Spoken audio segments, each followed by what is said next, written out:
Hey guys, I'm so excited and just glad that you chose to join us for another episode of Who's Who of the Bible. If you're just tuning in for the first time, I want to say welcome to this unique series where we're looking to understand who these people are, who these characters of the Bible are, and how their stories can change our stories. And specifically at this point, we're looking at this idea of the rhythms of grace, where the grace of God can be seen through the stories of characters where we might not quite expect to find it.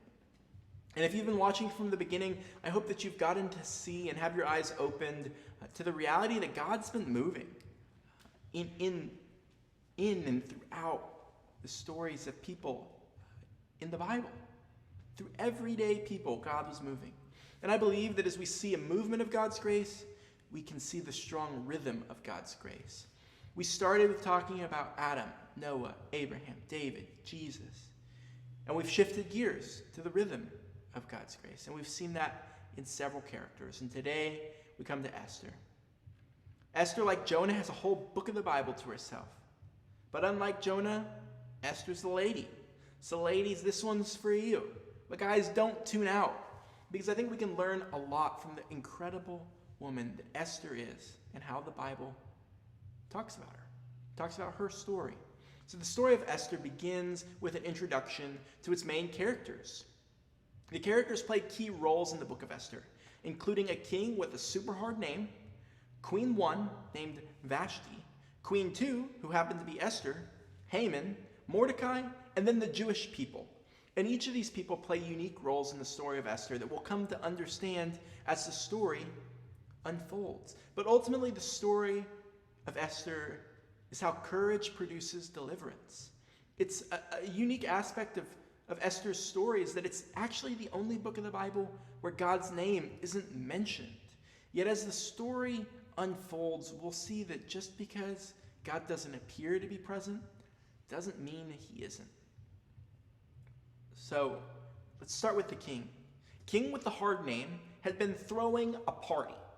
And a king with the hard name was pretty into himself. He was throwing this party, and the book of Esther lets us know that he ruled over 127 provinces. He had a lot of land. He had a lot of power. But he also had a beautiful wife. And he wanted everybody to know that his wife was beautiful. And so one night when he's throwing this banquet, King with the hard name calls on his wife. And he says, "Wife, come parade yourself." Because he wanted the people at this party, not just any party, this was the 7th day of the party, to know how beautiful his wife was. But his wife doesn't come. His wife refuses. She decides to refuse the king's order, and it made him just reel with anger. And the Bible describes his anger by becoming enraged. He was pissed. And the king was enraged because he felt challenged. He saw his wife's disobedience and his wife's refusal of his request as a threat to his kingdom. Because the word of the queen's refusal of the king went out throughout the kingdom, and women started to refuse their husbands. And I never realized that in this text. But that's why the king was so enraged. Because other men were now becoming upset. The king had to do something. He had to make a point.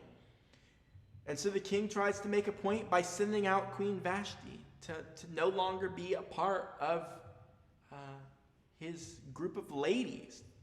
He gets rid of her. And instead, he says, "I'll find an even more beautiful woman." And so he has this, for lack of better words, and for the VeggieTales story, he holds a beauty pageant. And he finds Esther. Esther was the most beautiful woman of the land, and she quickly gains favor in the eyes of the king. And Esther, she rises to be queen. And we run into this short story about her uncle and Haman. And her uncle's name was Mordecai.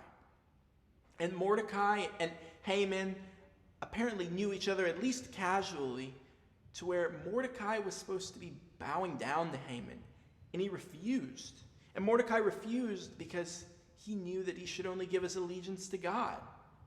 And so Haman, being the guy that he is, makes a plot to destroy the Jews because he tells the king, Esther's husband, he tells the king that there's a people who aren't profitable to us tolerating. And he makes a plan to get rid of them. Haman plans to destroy all of the Jews because it wasn't profitable any longer. They no longer served a purpose to the kingdom. And so Mordecai, sweet Mordecai, Esther's uncle, hears of this plan. And he goes to his favorite niece, Queen Esther, who also happened to be Jewish. And he uses maybe the greatest guilt trip, but also line of wisdom. And he says, maybe you've come to the kingdom for a time such as this. Maybe you're holding your position as queen so you can do something about this plan. So Esther asks Mordecai to gather all the Jews of the city to pray and to fast on her behalf for 3 days. And I think we can learn something here, that when we have hard requests to make, seeking God and having others seek God on our behalf is a great place to start. And so, as is proper in any good negotiation, Esther starts with food. And so Esther starts with food, and she invites the king and Haman to a dinner party. And then on the second night, on the first night, she invites the king and Haman back for a second night. And on the second night, Esther makes known a request. Esther makes known that there is a plot to kill her. And not just her, but all of her people, all of the Jews. And that it was Haman, the king's trusted guy, Haman, who was planning it. And the king is enraged again. So Esther, after making known her request, asks the king to revoke the request. And so the king revokes the order to kill the Jews. And rather, in an ironic twist, has Haman killed instead. So what a story. What can we learn from Esther? Because Esther fills us with a full sort of emotions. We see the bad guy get what he had coming when he least expected it. We see the good people delivered, right? We love this story. But what we see in the story of Esther is so much more than just what appears to the eyes. We see in the story of Esther that for 3 days after Mordecai had made this request to her, that Esther asks the Jews to fast. When was the last time you asked anybody to even pray for a decision that you were making that was hard? Esther teaches us at least the story is about seeking God in the midst of difficulty. But moving forward, we learn something of Esther and her courage to seek deliverance of her people. When going before the king, she says, if I perish, I perish. To go before the king unannounced was to risk death. And Esther was okay with losing her own life to see other people go free, which begs the question, what is God calling us to risk to see others experience their freedom? In the book of Esther, God isn't mentioned, but I hope that you can see now that the grace of God is all over the rhythms of Esther's life.